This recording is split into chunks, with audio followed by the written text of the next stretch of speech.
If you've never had real Southern sausage gravy for biscuits and gravy made from scratch, then you know what? You're missing one of the greatest comfort food breakfasts in America. I'm Johnny Mac, and this is the Sauce and Gravy channel. Today, I'm showing you how to make thick, creamy, homemade sausage gravy that beats any dinner. So let me quickly walk you through it. The one thing that sausage gravy recipes are all about: flavor. So here's a quick tip to help you build flavor even before you add the sausage to the skillet.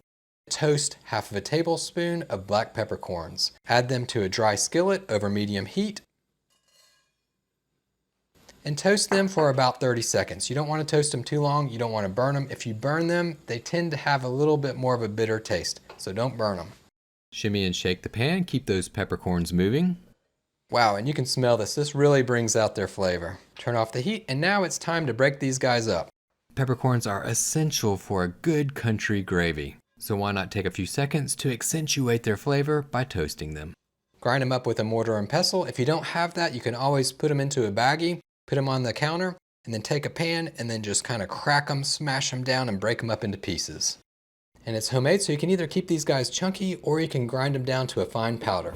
It's your choice. It's homemade. Make it how you like it. Check it out. Now you have good solid black pepper, which will be perfect for delicious breakfast gravy. And now it's time to throw everything together for this sausage gravy. Crank your burner up to medium heat. Add 1 tablespoon or 15 grams of bacon grease. This will add a nice smoky flavor to your sausage gravy. Melt it down. By adding this, you're adding simple flavor, and that's what Southern comfort food is all about. When the bacon grease is melted, you can drop in 1 pound or 454 grams of breakfast sausage. What type of sausage do you like to use whenever you make your biscuits and gravy? Do you like spicy sausage or the classic breakfast sausage? Break the sausage up into small pieces over medium to high heat and cook until the red is nearly all gone. And to keep building flavor for this Southern breakfast recipe, red pepper flakes, half of a tablespoon. This is optional, of course, but very irresistible for a from-scratch gravy. Add them to the skillet at the tail end of cooking the sausage, mix them in, and let them bloom that spicy flavor. The sausage is cooked. I'm starting to see a little bit of brown around the edges on some of the pieces. That's great, that's flavor. So the next step of the process, it's not traditional, but I like to do it because it adds flavor. Deglaze the pan with 1/4 cup of chicken stock. That's 63 milliliters. And half of a teaspoon of apple cider vinegar. So why would you do this? By dissolving the bits on the bottom of the pan and concentrating the pork flavor, it'll give the gravy a deeper, more savory, slightly richer flavor. And a tiny bit of acid will help the gravy taste less heavy and a bit more balanced. We have the bacon grease, we have the sausage, we have chicken stock, touch of apple cider vinegar, some spices, red pepper flakes, building flavor.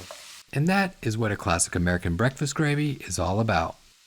After it's reduced down, you can add 3 tablespoons or 24 grams of all-purpose flour. Mix it in. You're essentially building a roux. This is going to be your thickening agent. You're mixing it in. Cook it over medium to low heat so you don't burn it. Frequently stir and cook for 1 minute. Now you can add your crushed black pepper. By toasting it, you're going to bring out that ultimate peppery flavor for this white gravy recipe. And 3 cups or 750 milliliters of milk.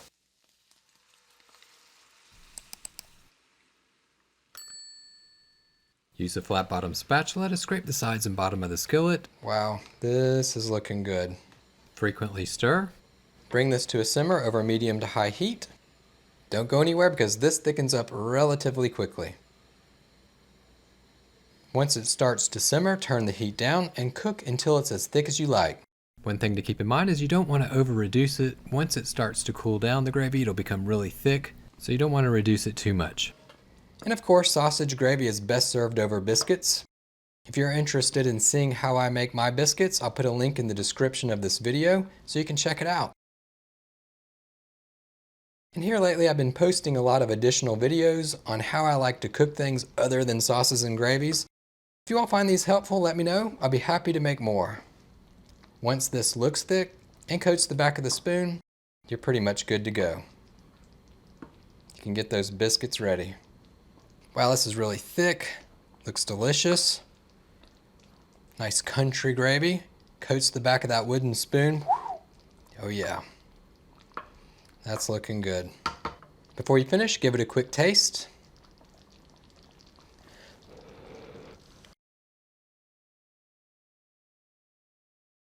Woo! Oh yeah. Now that is a sausage gravy. You've got to try that. Woo! Oh yeah. That's good. If needed, add a dash of salt. And for a final touch, take it off heat. 1 tablespoon of butter. Mix it in. This will help make the sauce smoother, glossier, and richer by creating a light emulsion that'll round out flavor and slightly thicken the gravy. And that's how you make sausage gravy from scratch. Only thing left to do, drop it on some biscuits for delicious southern biscuits and gravy. So whether you call this biscuits and gravy, country gravy, or southern breakfast gravy, this is the real deal. Perfect for a weekend brunch, holiday mornings, or feeding a hungry family. Thank you so much for watching the Sauce and Gravy channel, and don't forget to jump over and check out how I like to make my biscuits, links in the description. If you found this recipe helpful, be sure to hit that like button, hype it up, and share the recipe with your friends. Thanks again for watching, and remember, it's just you, me, and the sauces. Until next time, keep whisking, y'all.